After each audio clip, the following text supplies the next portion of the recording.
c'est la troisième dimension de cette semaine, en plus de la macro, en plus des décisions de politique monétaire, nous aurons une avalanche de résultats microéconomiques et des poids lourds américains qui vont publier leurs résultats dans les prochaines heures et les prochains jours. Nous en parlons avec Grégoire Ginoux, qui est à mes côtés en plateau, gérant actions américaines chez Mansartis. Bonjour Grégoire. Bienvenue. Bonjour, merci beaucoup d'être avec nous. On va rentrer un peu dans le détail et notamment de ce fameux groupe des GAFAM, des grandes plateformes technologiques américaines qui vont publier leurs résultats dans les prochaines heures et les prochains jours. Un mot quand même peut-être de la première salve de publication qu'on a pu avoir aux États-Unis. On a peut-être un quart du S&P 500 qui a dû publier à date autour de, j'ai pas le chiffre précis en tête. C'est de l'ordre de 30%. C'est de l'ordre de 30%. Voilà. Un tiers du S&P qui a déjà publié donc ses résultats du quatrième trimestre. De manière un peu quantitative, là, quels sont les enseignements qu'on retire de cette première salve de publication, Grégoire ? Je dirais qu'on ne peut pas encore en tirer de grandes conclusions, puisque c'est essentiellement donc, des financières et quelques entreprises technologiques, et puis de manière générale d'autres entreprises. Mais ce qui est intéressant de voir, c'est que c'est le premier trimestre depuis longtemps où on devrait assister à des baisses de résultats par action pour les sociétés du S&P 500, de l'ordre de 3 à 5%. Dans un contexte de ralentissement des revenus autour de 4%. On n'avait pas vu ça vraiment depuis 3 ans. Et donc, si on compare ça par rapport à des moyennes historiques, les résultats au T4 sont généralement sur une moyenne 5 ans autour d'une progression de 14%. Eh oui, c'est un gros trimestre. Ouais. Et les chiffres d'affaires, c'est plutôt 8%. Bon. Ce qui est intéressant de voir, donc pour l'instant, on est plutôt sur cette tendance-là. Ouais. Avec énormément de disparités, des disparités sectorielles et au sein des secteurs, beaucoup de disparités entre sociétés. Ce qui est intéressant, je trouve, c'est finalement, compte tenu du contexte qui était très très incertain, les signaux faibles ont plutôt tendance à s'améliorer en fin d'année, que ce soit sur le front du dollar. Il faut rappeler qu'à peu près 40% des revenus des sociétés du S&P 500 sont générés à l'international. La pression sur les matériaux, l'énergie s'est atténuée. Finalement, il n'y a pas de choc énergétique majeur. La consommation tient. Et donc, on serait en droit d'espérer un T4 finalement moins pire que... et finalement, les anticipations ont eu plutôt tendance à se dégrader dernièrement. Voilà. Alors... Traditionnellement, les sociétés du S&P 500 battent les attentes. C'est déjà le cas pour l'instant. On a à peu près, je crois, 60% de surprises positives, mais c'est un peu téléphoné. Et donc, on a plutôt matière à penser que ça va encore être le cas, sachant qu'on a récupéré un petit peu de marge de manœuvre pour le faire avec la dégradation des attentes en fin d'année. Je disais, il y a beaucoup de disparités, c'est-à-dire qu'on va avoir des sociétés dans le secteur de l'énergie où les profits vont exploser de 150%, et puis on va avoir des baisses de 10 à 15% entre la tech, Internet, communication et financière. Ça va créer des sacrés effets de base à un moment quand même. Hein. C'est certain. C'est certain. Ces performances et cette dispersion de performances. Peut-être plus que les résultats qui vont tomber. Et comme c'est souvent le cas en début d'année, les messages communiqués par les managements sur 2023 vont vraiment être scrutés. Et généralement, on a déjà pu avoir quelques indications. J'ai en tête un Sherwin-Williams la semaine dernière qui a préparé les esprits à une année potentiellement beaucoup plus difficile, avec des baisses de résultats. Et généralement, ce sont des sociétés qui exécutent bien. Et donc, elle nous habitue à être prudente en début d'année Il y a un jeu de préparation, entre ces grands corporates américains qui maîtrisent parfaitement leur communication financière pré-publication et le jeu d'anticipation des analystes et du marché. Les attentes. Voilà. Bon, mais on va suivre, effectivement, on verra. Alors, ce trimestre marquera effectivement en séquentiel une baisse des résultats des grandes entreprises américaines agrégées en moyenne, avec ce phénomène de dispersion qu'on va pouvoir constater, Grégoire. Il y a quand même une question centrale autour de la tech. Alors, la tech, c'est très large, ça va du software à la hard tech et aux semi-conducteurs. Mais bon, on a beaucoup réfléchi à la valorisation de ces groupes l'an dernier, avec un choc de taux réel qui a remis, on va dire, les choses à plat de ce point de vue-là, se pose désormais quand même la question du plan de marche, du business de ces grandes entreprises, sachant que les résultats n'ont pas déçu, ou quasiment jamais jusqu'à présent, mais qu'on imagine ou qu'on peut déjà observer peut-être des petits points d'inflexion sur certaines parties justement de cet univers technologique. Des zones de doute. Alors, il faut rappeler qu'il y a, en fait, il y a plusieurs marchés dans la tech qui se recoupent parfois. Et en fait, l'exemple de Microsoft la semaine dernière est très représentatif de ces différents marchés. Donc, tout ce qui va être équipement électronique, smartphone, PC, que ce soit pour les particuliers ou les entreprises, ça a déjà commencé à se dégrader et c'était normal. Il y a un retour à la réalité, tout le monde s'est équipé. Ça ne fait de doute pour personne. Ouais.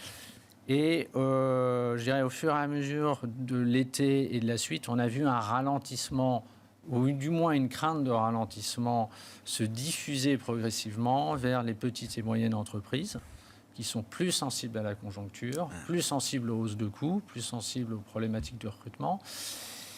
Et la question se posait de leur capacité à continuer d'investir dans du logiciel, dans du cloud. Et donc, voilà,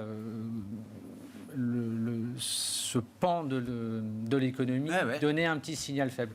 Du côté des grandes entreprises, là où on a des gros plans de transformation digitale, il n'y a pas vraiment eu de dégradation, mais dans la perspective d'une potentielle récession et d'une dégradation des résultats, il faut montrer beaucoup plus de rigueur et donc il n'est pas exclu que l'on ait une poursuite du ralentissement. Et ça se voit en effet sur les dépenses qui ralentissent, donc Microsoft en est le témoignage, mais je dirais il n'y a pas pour autant un changement de paradigme fort. Les investissements, notamment dans le cloud, restent très élevés. Ouais. En 2022, les dépenses dans le cloud seraient de l'ordre de 500 milliards. Ça reste une progression de quelque chose comme 19-20%. On est toujours sur une trajectoire en croissance. On a connu du 30% les 2 dernières années, avec une accélération. Ouais. Et on descend, on atterrit sur 20 dans le logiciel. Tout confondu aussi, on a un ralentissement. Mais par exemple, moi j'étais assez marqué par les commentaires de ServiceNow et de son CEO la semaine dernière. Donc dans la transformation numérique digitale, au cœur de la transformation numérique des entreprises. Quand je dis il y a 2 vitesses, c'est-à-dire qu'à la fois dans la transformation digitale, il y a les besoins de plus de capacité dans le cloud. Ouais. Ça, finalement, les entreprises se rendent compte qu'elles ont peut-être pas besoin de consommer autant, elles peuvent rationaliser, donc ça respire un petit peu. Et puis, il y a des priorités stratégiques. Ouais. Sur l'efficacité, la productivité, automatiser davantage, réduire les coûts. Bien sûr. Et quand vous proposez des logiciels et de l'intelligence artificielle dans ce domaine-là, finalement, vous maintenez des niveaux de croissance qui sont encore très élevés. Ça veut dire quand même que globalement, le marché s'interroge et va s'interroger sur le nouveau régime de croissance qu'on va avoir sur cette thématique numérique, du digital, et que derrière ça, on va observer un phénomène de dispersion de plus en plus fort en fonction du positionnement de chaque acteur sur la chaîne du logiciel ou sur la chaîne du cloud. Oui, certainement. En fait, les priorités, le degré de maturité et tout dépend des besoins des entreprises à un moment donné. Là, je pense que le processus de transformation digitale restera très fort tout au long de la décennie. Mais je dirais, aucune société n'est immune à un ralentissement économique. Bien sûr. Quand bien même il ne s'est pas encore totalement produit. Et donc, par anticipation, elle doit être vigilante. Et donc, c'est normal d'observer conjoncturellement une respiration. Ouais. C'est intéressant parce que c'est exactement ce qu'on observe, et c'est pas étonnant d'ailleurs, dans la partie semi-conducteur. Là aussi, avec des discours qui sont parfois totalement opposés. Entre un Intel qui nous dit « oh là là, il n'y a rien qui va », mais bon, c'est le PC, l'électronique grand public, etc. J'ai, je sais pas, en tête l'exemple de ST Micro, une société qu'on connaît bien ici en Europe, mais parce qu'il y a eu la vision stratégique d'un management d'être positionné sur la thématique industrielle, la thématique automobile, la thématique transformation énergétique, électrification, etc., qui fait que, semble-t-il, les tendances et les perspectives sont beaucoup mieux préservées chez un acteur comme STMicro que chez un géant comme Intel aujourd'hui. Oui, tout à fait. Alors après, il y a des problématiques qui sont propres à Intel. Et globalement, c'est vrai que le secteur des semi-conducteurs est un marqueur de l'environnement économique et de la conjoncture. Après, ce qui s'est passé au cours des 2 dernières années, il y a eu des pénuries et les entreprises ont eu besoin de sécuriser leurs approvisionnements. Elles ont surcommandé. On le voit à peu près dans tous les domaines. Quand le marché du smartphone ralentit, ça fait baisser les niveaux de production même chez TSMC. Et ce qui est intéressant, c'était les commentaires justement de Texas Instruments, là aussi la semaine dernière, qui évoquaient une possible normalisation même dans l'automobile. Peut-être pas le mois prochain, mais qui se fera même le phénomène d'accélération de l'électrification dans l'automobile peut à un moment connaître, en dérivé en tout cas, une respiration, comme vous dites. Exactement. Ils s'y attendent. Et donc, ils le voient dans d'autres composantes et dans d'autres marchés finaux. Cette normalisation des inventaires, des stocks dans les réseaux de distribution. Et donc, forcément, on produit moins. Donc, les marges, il y a des taux d'utilisation qui diminuent. Et donc, il y a des marchés à plusieurs vitesses. Intel, c'est un petit peu différent. Intel, c'est la double peine, c'est-à-dire qu'il y a un ralentissement sur son cœur de métier historique, qui est le PC, sur lequel à la fois il perd des parts de marché et son marché est en plein retournement. Et puis une difficulté liée à son modèle économique à continuer à conserver ses parts de marché en cloud. Qu'il avait réussi, il avait fait une très très bonne transition dans les data centers. Et l'alliance entre les AMD, les Nvidia et le modèle ouvert de TSMC. Aujourd'hui, le modèle Intel est moins pertinent pour les clients.